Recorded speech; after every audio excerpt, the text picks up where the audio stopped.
Okay, I know for a fact this happened to all of us. You finish a book, you close it, and then 2 days later, your friend comes up and says, "Hey, so what was the book about? Is it worth reading?" And your brain is just blank. Like, you know you loved it, but you can't remember anything that happened in it. And that's exactly why I wanted to make this video.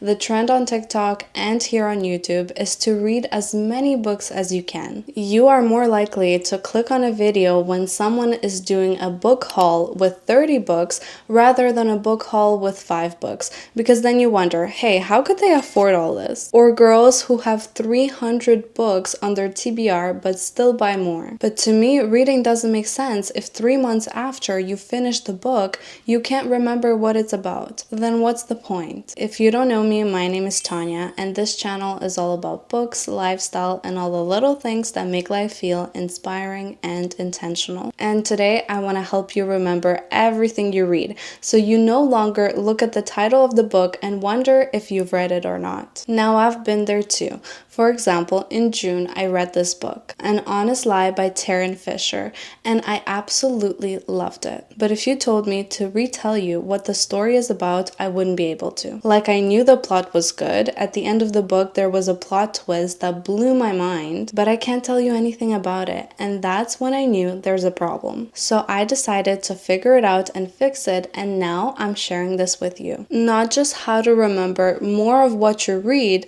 but how to connect with it more so it sticks with you long after you put the book down. So get comfy and let's talk about why we forget what we read and how to make reading meaningful again. Let's start with the truth. Our brain is not built to remember everything. When you read a book, your brain filters out what it thinks is unnecessary. So if you're reading on autopilot, your brain goes, cool story, but it's not essential for survival, and then the book fades away. That's why you can binge read 3 series in a week, but only remember the vibes of the book, not the actual details. Now, I'm not gonna get much into psychology because I probably know as much as you do, so I'm not gonna embarrass myself here saying I know it all. But when I read about it, what I learned is that your brain loses 70% of information in 24 hours if you don't revisit it. So it's not that you're bad at remembering, it's that memory needs reinforcement. And honestly, a lot of readers read books like they're scrolling. They are consuming. They're not actually connecting to the story and the book. For example, in the evening, you pick up a book. Half of the day you spend scrolling on your phone, and half of the day you spend thinking about what you're gonna cook for dinner. But then you expect the book to change you. But the truth is, reading without reflection is like eating without tasting. You're not asking questions, you're not thinking about it, you're not exploring the story, you're not discussing it with your friends at a book club, and that's the problem. So what's the difference between reading a book and actually remembering? It comes down to one thing: engagement. When you're passively reading, you're just decoding words. When you're actively reading, you're making meaning. You're asking questions, connecting the dots, and noticing patterns. You see, with BookTok or BookTube, it seems that the faster you read the book, the faster you can talk about it and make content about it. But then the issue comes when a few months later, you scroll on your phone, you see a TikTok, and you see the title of the book that you read, but you can't understand the joke because you completely forgot the story. So the next time you're reading, instead of racing to finish, because it's not a race, ask yourself these simple questions. What's the author really saying here? Do I agree with it? Do I disagree? How does this relate to my life right now? And how can I connect to this story? That's how you can turn a book from entertainment to transformation. It can help you learn something, maybe grow as a person, or maybe just simply relax and get comfy with your new favorite read. But in order to remember it, you actually have to think about it and ask yourself the questions, not just read because you want to finish 100 pages today because that's what everyone on TikTok is doing. Okay, but now let's get practical because I want to help you remember everything you read. So here's a few things that you can try that honestly helped me. The first thing is annotate, but with purpose. Honestly, I'm not a big fan of this, but many people say it helped them, so let's dive into it. You don't have to write essays in the margins. You can simply just highlight what made you pause and think about the meaning of it, what made you feel something. Maybe underline the patterns that you see throughout the book, or just simply at the end of each chapter, write down a few sentences to summarize it. Personally, me, I write down really tiny notes and I do it on my Kobo.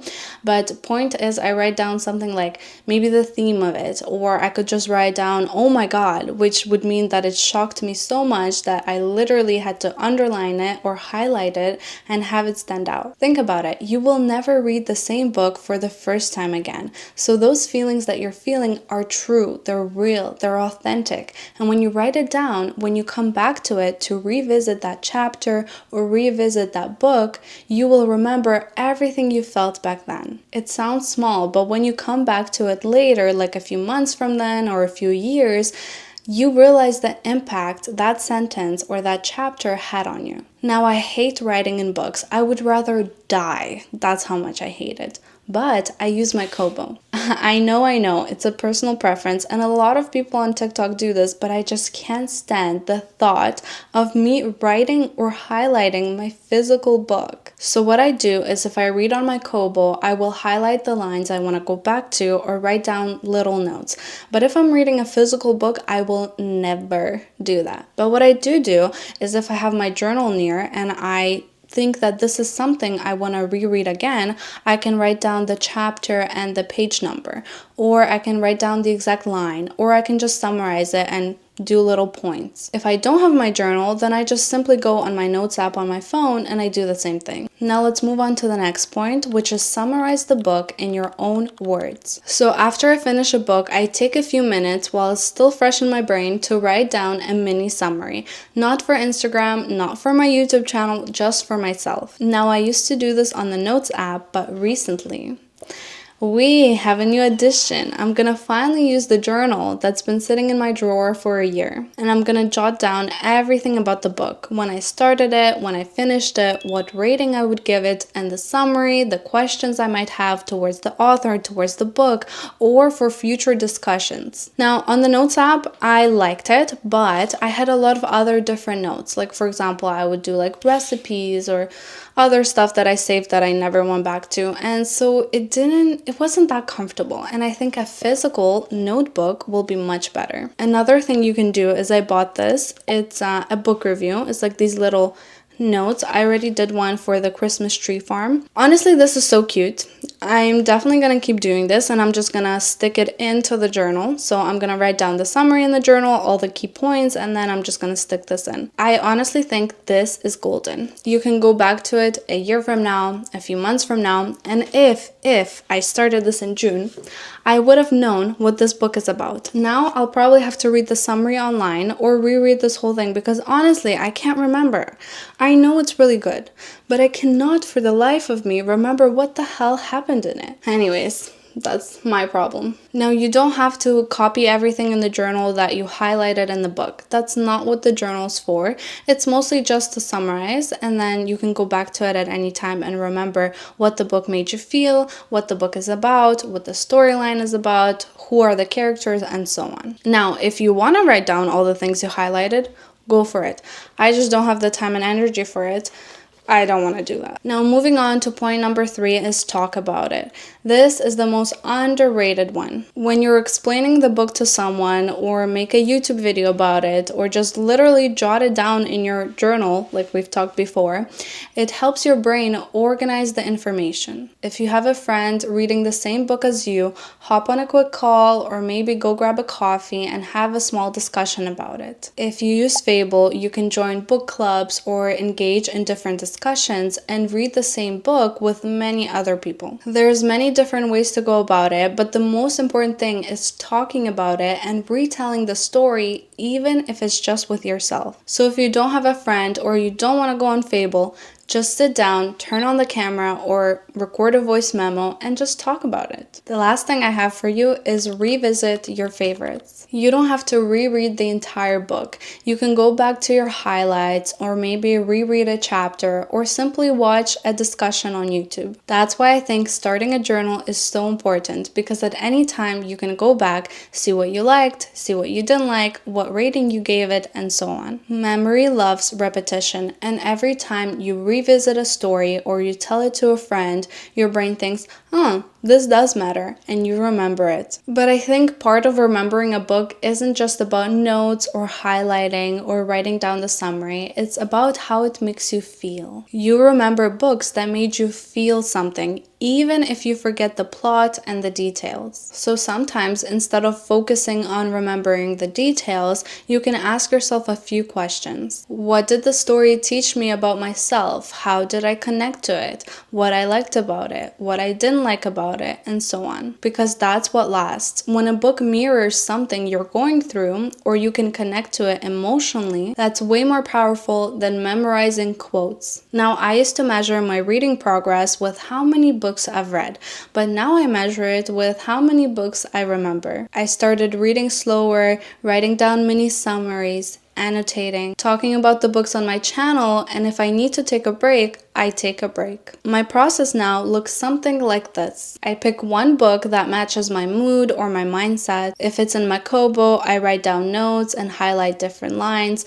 but if it's in my physical book, I keep a journal nearby or my phone. After I finish the book, I take a few minutes to reflect and write down my thoughts and the summary of the book, but I don't make it pages and pages. It could be just a simple, small little paragraph and a few questions. And then I just move on.